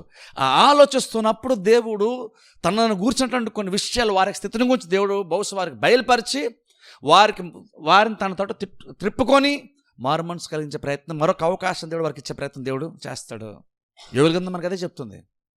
ఏం చెప్తుంది యోవేలు గ్రంథం అంటే, మిడతలు వచ్చి అన్నీ తినేసినాయి. ఎందుకు అదంతా అంటే, అక్కడ ఏదో దేవుడు కోపం తీర్చుకున్నాను కాదు, మామూలు మీరు చెప్తుంటారు కదా, కనీసం ఇప్పటికన్నా సరే మీరు కొంచెం ఆలోచించి నా మీద దృష్టి పెడితే మరలా మీ స్థితి మారుతుంది. అందుకని దేవుడు మిడతలను పంపించాడు. అది నా సైన్యము, నా సమూహం దేవుడు చెప్పాడు. అది జరిగిన తర్వాత దేవుడు అందుకనే మన అటెన్షన్ కోసమే దేవుడు హెచ్చరిస్తాడు కొన్నిసార్లు. ఇప్పుడు చర్చిలో కూడా హెచ్చరికలు వచ్చినప్పుడు అది పాస్టర్ గారు కోపం వచ్చింది తిట్టారనుకోకండి, బహుశా దాని వెనకాల దేవుడు బహుశా ఉండొచ్చు. ప్రతిసారి దేవుడు ఉంటాడంటే అది మీరు ఆలోచన, నేను చెప్పను అది. కానీ ప్రతిసారి మీరు మనిషి మాత్రం చూసి ఆయనకి ఏదో కోపం వచ్చిందని అందుకు అలా మాట్లాడండి అని అనుకోండి, బహుశా దేవుడు చెప్తున్నాడు అనుకోండి, మీరు మిస్ అయితే మీ ప్రాబ్లం మీకే, నాకేమీ ఉండదు. దేవుడు ఎందుకు అలా చేస్తాడంటే, ఇక్కడ ఇంకా నీకు టైం ఇస్తున్నాడు కాబట్టి దేవుడు నీ దృష్టిని ఆకర్షించే ప్రయత్నం దేవుడు చేస్తున్నాడు. అలా చేశాడు. వాళ్ళు దేవుని తట్టు తిరిగారు. దేవుడు వారు మరలా సరి చేస్తాడు, మరలా వారికి సమృద్ధిని ఇచ్చాడు. అంటే అర్థం ఏంటంటే, దేవుడు నిన్ను తన దృష్టి ఆకర్షించే ప్రయత్నం చేస్తాడు. నువ్వు దూరం అయిపోతున్నప్పుడల్లా దేవుడు నీ దృష్టిని ఆకర్షించుకోవడానికి దేవుడు కొన్ని బలమైనటువంటి కార్యాలు చేస్తాడు. నువ్వు దేవుని తట్టు తిరిగి నిజంగా సిన్సియర్గా మారుమనసు పొందే, వీళ్ళు ఇజ్రాయెల్ ప్రజలు మారుమనసు పొందినట్టుగా నిజాయితీగా వాళ్ళు మారుమనసు పొందారు. దేవుడు ఆ కార్యం నుండి తప్పించి, దేవుడు మరలా యాక్చువల్గా ఇంకా చెప్పాలని తప్పించిన దానికంటే చెడపురోలు తినివేసింది కూడా మరలా మీకు ఇస్తాను దేవుడు చెప్పాడు. అంటే దేవుని తట్టు కనుక సిన్సియర్గా ఎప్పటికైనా సరే తిరిగామనుకోండి, నష్టపోయిన దాన్ని కూడా దేవుడు తిరిగి తీసుకొచ్చేస్తాను దేవుడు చెప్తున్నాడు. బేసిక్ దేవుని యొక్క మనసు అది. బేసిక్ దేవుని యొక్క మనసు అలాంటిది. నువ్వు అది చేసావు అది అంత అయిపోయింది అనేవాడు కాదు దేవుడు. నిజంగా మారుమనసు పొందారు వాళ్ళు. మారుమనసు పొందినప్పుడు దేవుడు ఆ కారం చేయడం కూడా మానేసి మరలా వారి అవసరత కూడా దేవుడు తీర్చాడు. దేవుడే ఇజ్రాయేల్ ప్రజలకు ఆశ్చర్యంగా ఉన్నాడు. ప్రపంచం అంతా ఇక్కడ కదిలిపోతున్నప్పుడు, ప్రపంచం అంతా కూడా చీకటి కమ్మేసే టైం వచ్చినప్పుడు దేవుడు అంటున్నాడు, నా ప్రజలు మాత్రం నేను ఆశ్చర్యంగా ఉంటాను, నేను దుర్గమ్మగానే ఉంటాను, నేను నా ప్రజలు నేను కాపాడుకుంటానని దేవుడు చెప్తున్నాడు. దేవుడు చూడు నిజంగా అంటే ప్రపంచం అంతటిని దేవుడు కుదిపేస్తున్నప్పటికీ, ప్రపంచం అంతటి దేవుడు తీర్చినప్పటికీ ఇంకను తన ప్రజల విషయానికి వస్తే దేవుడు అంటున్నాడు, నిన్నాను కదా నేను మిమ్మల్ని కాపాడుతానని దేవుడు చెప్తున్నాడు. ఇప్పుడు నిజంగా అక్కడ మన దేవుని యొక్క మనసు మనకు అర్థం అవ్వాలి. దేవుడు ఎంత నమ్మకమైనవాడో, దేవుడు ఎంత జాలి గలవాడో అక్కడ మనకు అర్థం అవ్వాలి. అన్యజనులు ఇజ్రాయెల్ ప్రజలను వాళ్ళు బహుశా కొంచెం రాంగ్ హ్యాండ్లింగ్ చేశారా, వాళ్ళు ఇబ్బంది పెట్టారంటే ఖచ్చితంగా ఇబ్బంది పెట్టారు. ఇబ్బంది పెట్టారు కాబట్టి వాళ్ళు తీర్చాడు. కానీ మీకు తెలుసు వాళ్ళు ఇబ్బంది పెట్టారు కాబట్టి అని చెప్పేసి వాళ్ళు యుద్ధం చేయలేదు. దేవుడు అన్నాడు, యుద్ధం నాది, నేను యుద్ధం చేస్తా, మీరు పగ తీర్చుకోవద్దు, పగ తీర్చడానికి పని యాక్చువల్గా నాది అని దేవుడు చెప్తున్నాడు. ద్వితీయోపదేశకాండలో ఉంటుంది, కొరింథీ పత్రికలో ఉంటుంది. పగ తీర్చేది ఎవరు? మనం కాదు పగ తీర్చుకోవాల్సింది. దేవుడే టైం వస్తే దేవుడే పగ తీర్చుకుంటాను దేవుడు చెప్తున్నాడు. అందుకే నేను బేసిక్ చూడండి, ఎవరు మన వ్యతిరేకం చేశారు అనుకోండి, మన వాళ్ళు తిట్టాల్సిన అవసరం మనకు లేదు తెలుసా. వాళ్ళ మీద ద్వేషం పెంచాల్సిన అవసరం లేదు. వాళ్ళు వ్యతిరేకంగా వాళ్ళు లేదు అన్నారు కాబట్టి నువ్వు 10 మాటలు మళ్ళీ తిరిగి అనాల్సిన అవసరం లేదు. నువ్వు అన్నప్పుడు బేసిక్ అర్థం ఏంటంటే, నువ్వు అన్నప్పుడు బేసిక్ ఏం చేస్తావంటే నువ్వు దేవునికి అవకాశం నువ్వు ఇవ్వట్లేదు, నువ్వు అవకాశం ఇవ్వట్లేదు. కానీ అదే కనుక నువ్వు దేవునికి అవకాశం ఇచ్చావనుకో, ఒక టైం వచ్చినప్పుడు దేవుడే సరైన న్యాయాన్ని దేవుడు తీరుస్తాడు. కొన్ని సందర్భంలో ప్రాబ్లం ఏంటంటే మనమే మన చేతుల్లో సిచ్యువేషన్ తీసుకుంటాం. వాళ్ళని ఎలాగన్నారు కాబట్టి మనం కూడా ఎలాగనేద్దాం అనుకుంటాం. నేను అంటాను, నువ్వు వాళ్ళకి అనేస్తే నీకు చాలా సాటిస్ఫాక్షన్ ఉంటుంది తెలుసా, నీకు మానసికంగా నీకు చాలా తృప్తి ఉంటుంది. వాళ్ళు ఏదో ఒకటి అన్నారు, నువ్వు 2 అన్నావు, నీకు చాలా సాటిస్ఫాక్షన్ ఉంటుంది. ఖచ్చితంగా చెప్తున్నా, మీకు చాలా సాటిస్ఫాక్షన్ ఉంటుంది. అందుకనే తరచుగా వాళ్ళు ఒకటి మనల్ని అంటే వెంటనే మనం కూడా ఏదో అనేద్దాం అనేటువంటి ఒక ఇదిలో ఉంటాం. వాళ్ళు మనకి ఏదో నేస్తే వెంటనే మనల్ని కౌంటర్ వేసేద్దాం అనుకుంటాం. బేసిక్గా మనుషులు ఈ రకమైనటువంటి మాటలతో యుద్ధాలు చేసుకుంటారు బేసిక్గా. అదో సాటిస్ఫాక్షన్ మనుషులకి. కానీ మీకు తెలిసి ఎప్పుడైతే వాళ్ళు ఒకటి నేను అన్నప్పుడు లేదా వాళ్ళు ఒకటి చేసినప్పుడు నువ్వు తిరిగి చేసేసావో, ఇక ఆ వ్యక్తి తీర్పులోకి యాక్చువల్ రాడు. దేవుడు కూడా పక్షంతో, ఎందుకంటే నువ్వు తిరిగి అనేసావు కాబట్టి ఇంక అక్కడికి ఛాన్సే లేదు. కానీ నువ్వు సైలెంట్గా ఉన్నావు అనుకో, నువ్వు పగ తీర్చుకోకుండా నువ్వు ఉంటే అప్పుడు దేవుడు అంటాడు, నువ్వు తీర్చుకోలేదు కాబట్టి నేను పగ తీర్చుకుంటాను, నీ పక్షాన్ని నేను యుద్ధం చేస్తాను, నువ్వు కాపాడు, నిన్ను డిఫెండ్ చేసిన అవసరం లేదు, నేను నిన్ను కాపాడుతాను అని దేవుడు చెప్తున్నాడు. ఇది కూడా ప్రాక్టికల్ క్రిస్టియన్ లైఫ్లో మనం నేర్చుకోవాలి. వాళ్ళు ఏదో మనం అన్నారు కాబట్టి మనం కూడా 10 మాటలు అనేద్దాం. ఎక్కువ నుండి ఒకళ్ళు అలాంటిది ఉంటే ఎక్కువ నుండి అలాంటిది వదిలేసేయండి. ఎందుకంటే నిన్ను నువ్వు కాపాడుతున్న అవసరం లేదు, నిన్ను కాపాడడానికి దేవుడు ఉన్నాడు, నీ గౌరవాన్ని నిలబెట్టాలని దేవుడు ఒకడు ఉన్నాడు, ఆయన చూసుకుంటాడు. వాళ్ళు మనం ఏదో అన్నారు కాబట్టి మనం కూడా ఏదో అనేద్దాం. తొందరపడిపోయి ఎమోషన్ ఫీల్ అయిపోయి తొందరపడిపోయి గబుక్కుని ఏం చేసేద్దాం. అన్ని జనులు అలాగనే ఇజ్రాయెల్ ప్రజలను ఇబ్బంది పెట్టారు. కానీ దేవుడు చూడండి, ఇజ్రాయెల్ ప్రజలు దేవుడు యుద్ధం చేశాడు. కానీ ఎందుకు యుద్ధం చేశాడు? యెహోవా దేవుని వాళ్ళు ఏదో చేశారని కాదు, యెహోవా ఏ జనము అయితే నా ప్రజలు అన్నాడో వారిని ఇబ్బంది పెట్టారు కాబట్టి దేవుడు అది పరస్పరాలుగా తీసుకొని మీరు నా ప్రజలు అన్నారని చెప్పేసి దేవుడే యుద్ధంలోనికి దిగాడు. దేవుడు యుద్ధం చేశాడు. లిటరల్గా చెప్పంటే అన్య జీనులతో అన్య దేశాలతో దేవుడు యుద్ధం చేశాడు. నిజంగా దేవుడు అలా యుద్ధం చేస్తాడా? మనం సైలెంట్ ఉంటే దేవుడు వచ్చి నీ విరోధి ఉన్నప్పుడు, నీ విరోధి నేను ఇబ్బంది పెడుతున్నప్పుడు, లేదా విల్లెక్కి పెట్టినప్పుడు, నేను లేని పని మాట్లాడినప్పుడు దేవుడు ఎలా రియాక్ట్ అవుతాడంటే, నువ్వు సైలెంట్గా ఉంటే నీ ముందు దేవుడు నిలబడతాడు నీ విరోధిని ఎదుర్కోవడానికి. అంటావు అంతకన్నా బెటర్గా ఒక మనిషి యుద్ధం చేయగలరా? దేవుడు లెట్టలో వచ్చి నీ ముందు నిలబడితే ఆ యుద్ధం చాలా బ్రహ్మాండంగా ఉంటుంది. ఎందుకు పోరాడాల్సిన అవసరం యాక్చువల్గా లేదు. దేవుడు పోరాడుతున్నాడు.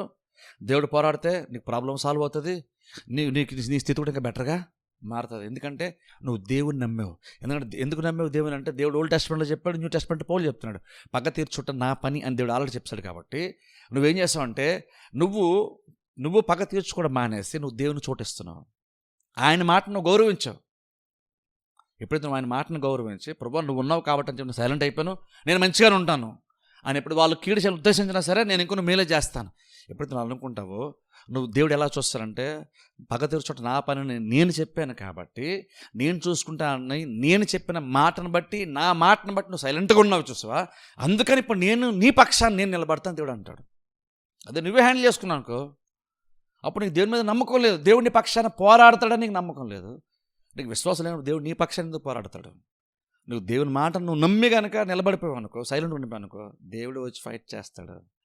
ఇది క్రిస్టియన్స్గా మనం నేర్చుకోవాలి. ప్రతి చోట నీకు అవమానం కలిగిన చోటల్లా, నీకు ఇబ్బంది గురి చేసిన ప్రతి చోట నువ్వు దీన్ని గుర్తుపెట్టుకోవాలి. యుద్ధం చేయాల్సిన అవసరం నీకు లేదు, దేవుడు యుద్ధం చేస్తాడు. నువ్వు పగ తెచ్చుకోవాల్సిన అవసరం లేదు. దేవుడు పగ తీర్చుకోవడం నా పని అని దేవుడు చెప్పేశాడు. దేవుడు చెప్పిన మాట నేను నమ్ముతాను, అది నా పని అని దేవుడు చెప్పాడు. కాబట్టి దేవుని యొక్క పనిలో నేను వేలు పెట్టను, నేను తలదొరచను. ఏదో ఉండే సరే దేవుడే చూసుకుంటాడు. ఎప్పుడైతే నువ్వు అలాగనుకో నువ్వు సైలెంట్ అయిపోయావో, నేను నిందిస్తున్నటువంటి నోళ్ళకు నువ్వు తిరిగి కౌంటర్ అయ్యకుండా సైలెంట్ అయిపోయావో, దేవుడు ఆటోమేటిక్గా నిన్ను కాపాడి నిన్ను డిఫెండ్ చేయడం దేవుడు వచ్చేస్తాడు. ఎందుకంటే నువ్వు దేవుని బట్టి సైలెంట్గా ఉన్నావు కాబట్టి, ఆయన మాటను నమ్మావు కాబట్టి, ఆయన ఫలితాలను నువ్వు నమ్మావు కాబట్టి, నువ్వు అందుకు నమ్మకం ఉంచావు కాబట్టి దేవుడు ఇప్పుడు వస్తాడు నీ సీన్లోకి. నీ స్థితిలో దేవుడు వస్తే దేవుడు ఫైట్ చేస్తాడు. వెంటనే పరిస్థితులను జయించడము, ప్రాబ్లమ్స్ని సాల్వ్ చేసుకోవడము, విరోధులకు నోరు మూయించాలంటే శ్రేష్టమైన విధానం ఇది. నీ చర్యల కంటే దేవుని యొక్క చర్యలు బలంగా పనిచేస్తాయి. కాబట్టి మనం పగ తెచ్చుకున్న అవసరం ఎవరిదైనా సరే పగ తెచ్చుకున్న అవసరం మనకి యాక్చువల్గా లేదు. చూడండి, ఇజ్రాయెల్ ప్రజలు చివరికి దేవుడే ఎలా కార్యాలు జరిగించాడు చూడండి. శత్రులందరికీ ఓటమన్నాడు, వారిని కుదిపేశాడు దేవుడు. వారి రాజ్యాలు వెళ్ళకుండా ఉన్నారు, వారి దేశం ఎడారిగా మారిపోద్దని దేవుడు చెప్పాడు. అదే టైంలో అంటున్నాడు, కానీ యెరూషలేము పట్టణం, ఇజ్రాయెల్ ప్రజలు సియోను పట్టణం మాత్రం అది స్థిరంగా ఉంటుందని దేవుడు చెప్పాడు. ఎంత గొప్ప కార్యం చూడండి ఒకసారి. మనకేం అర్థమవుతుందంటే దేవుడు ఎలా అంటాడో మనకు అర్థమవుతుంది దీన్ని బట్టి. అందుకే కొన్నిసార్లు దేవుడు హెచ్చరించినప్పుడు, దేవుడు బలంగా మాట్లాడుతున్నప్పుడు దేవుని మీద కొంచెం ఎక్కువ మనసు పెట్టండి. దేవుడు మనకి ఏదో బలంగా చెప్పే ప్రయత్నం మనకి చేస్తున్నాడు. అది కొంచెం ఇబ్బంది అనిపిస్తుంది, ఎందుకంటే మిడతలు తినేస్తాయి మీ పంట అంటే ఇబ్బంది, కానీ అందులో మనకి మేలు ఖచ్చితంగా ఉంటుంది. అది అర్థం చేసుకుంటాం. ఎప్పుడైతే సరిగ్గా సిన్ సరిగా మారుమనసు పొందామంటే దేవుడు ఎంత దయగలవాడంటే, నువ్వు అనుకున్న దానికంటే బెటర్గా దేవుడు మేలను తిరిగి జరిగించిన దేవుడు ఇష్టపడతాడు. మిడతలు తినివేసినటువంటి దాన్ని సైతం మరలేస్తా అన్నాడు. ఒక వ్యక్తి యొక్క మారు మనస్సునకు దేవుడు అంత వాల్యూనిస్తాడు. నువ్వు మారు మనసు పొందితే అప్పుడు నువ్వు చేసినంత కూడా దేవుడు మర్చిపోతున్నాడు. దేవుడు మారు మనసు పశ్చాత్తాపానికి అంత వాల్యూని ఇస్తున్నాడు. ప్రాబ్లం ఈ రోజుల్లో మన పశ్చాత్తాపం అన్నది మనకి ఈ రోజుల్లో చర్చెస్లో అది పెద్ద అంత ఇదిగా ఎక్కువ జరగదు. అది బేసిక్గా నేనేం మారాల్సిన అవసరం లేదని అంటాం మనం, కానీ పశ్చాత్తాపంలో మేలు చాలా ఉంటుంది. పశ్చాత్తాపం నువ్వు తగ్గుతున్నావు, నువ్వు ఎంత తగ్గుతున్నావో అంత ప్రయోజనం మనకు ఉంటుంది. సువార్త బేసిక్ అంతే కదా. నేను పాపినన్ను అన్నప్పుడు రక్షణ ఇస్తున్నాడు. ఆ దొంగ అదే కదా అన్నాడు. అప్పుడు పశ్చాత్తాపడ్డాడు, వెంటనే నాతో పరదేశాలు ఉంటామనేసాడు. పశ్చాత్తాపానికి ఆ లాస్ట్ ఒంట్లో పశ్చాత్తాపానికి దేవుడు అంత గౌరవాన్ని ఇస్తున్నాడు. ఒక పశ్చాత్తాపం మన కాన్సెప్ట్గా దేవుడు అంత వాల్యూ ఇస్తాడు. అందుకే రక్షణ వస్తుంది మనందరికి కూడా, పశ్చాత్తాపాన్ని బట్టి రక్షణ వచ్చింది. అందుకనే చిన్న మార్చుకోవడానికి మనం కఠినంగా ఉండకూడదు. మనం సున్నితంగా ఉందాం. సున్నితం మార్చుకోవాల్సిన విషయాలు ఉంటే మార్చుకున్నాం అనుకోండి, అది మనకే మేలు. దేవుడు మార్చుకొని చెప్పినప్పుడు, ప్రసంగం ద్వారా మార్చుకోవాల్సి వచ్చినప్పుడు మార్చుకున్నాను అనుకోండి, ఆ మార్పును దేవుడు గౌరవిస్తాడు. గౌరవించి నేను దేవుడు ఇంకా హెచ్చింపజేసే ప్రయత్నం దేవుడు చేస్తాడు. అలాగే దేవుడు పర్మనెంట్గా ఇజ్రాయెల్ ప్రజల లెక్క ఉన్నటువంటి సమస్యను దేవుడు తీర్చాడు. నేను దేవుడిని మిమ్మల్ని ఆశీర్వదిస్తాను, మీకు సమృద్ధిలోనికి ఉంటుంది అని దేవుడు ఇక్కడ చెప్తున్నాడు. అంటే చూడండి, మన దేవుడు ఎలా అంటాడంటే, ఇజ్రాయెల్ ప్రజలు దేవుని దూరమైనప్పుడు కూడా దేవుడే వాళ్ళ దృష్టిని ఆకర్షించి దేవుడే గట్టిగా బలంగా పిలుచుకున్నాడు. వాళ్ళు వచ్చే మారు మనసు పొందినప్పుడు దేవుడు మరలా వాళ్ళకి పూర్వస్థితిని దేవుడు వాళ్ళకి ఇచ్చాడు. ఇంకా చెప్పండి, ఇంకా బెటర్ స్థితిని దేవుడు మనకి ఇచ్చాడు. మన దేవుడు అంత దయగలవాడు, అంత సమృద్ధి కలిగినటువంటి వాడు. ఎందుకంటాను, ప్రాబ్లమ్స్ వచ్చాక దేవుని వెంటాడదామని కాదు, ప్రాబ్లమ్స్ వచ్చినప్పుడు ప్రభునప్పుడు పరిగెట్టడం కాదు. ఎప్పుడు సిస్టమేటిక్గా ఏదైతే మనం బాధ్యతగా మనం చేస్తూ, ఇప్పుడు ఎగ్జాంపుల్ సహవాసంగా వస్తాను చూసారా, ఇది చేయడం, తరచుగా ప్రార్థన కూడికలో కూడుకోవడం, తరచుగా సమాజంలో కూడుకోవడం, ఇవన్నీ నార్మల్గా చేసేస్తున్నాను అనుకోండి, నువ్వు ఒక ఆశ్చర్య దుర్గం కింద ఉంటున్నావు. రేపు ఏదైనా వచ్చినా సరే నువ్వు ఇప్పుడు పరిగెట్టాల్సిన అవసరం లేదు. నువ్వు ఆల్రెడీ ఆశ్చర్య దుర్గం కింద ఉన్నావు.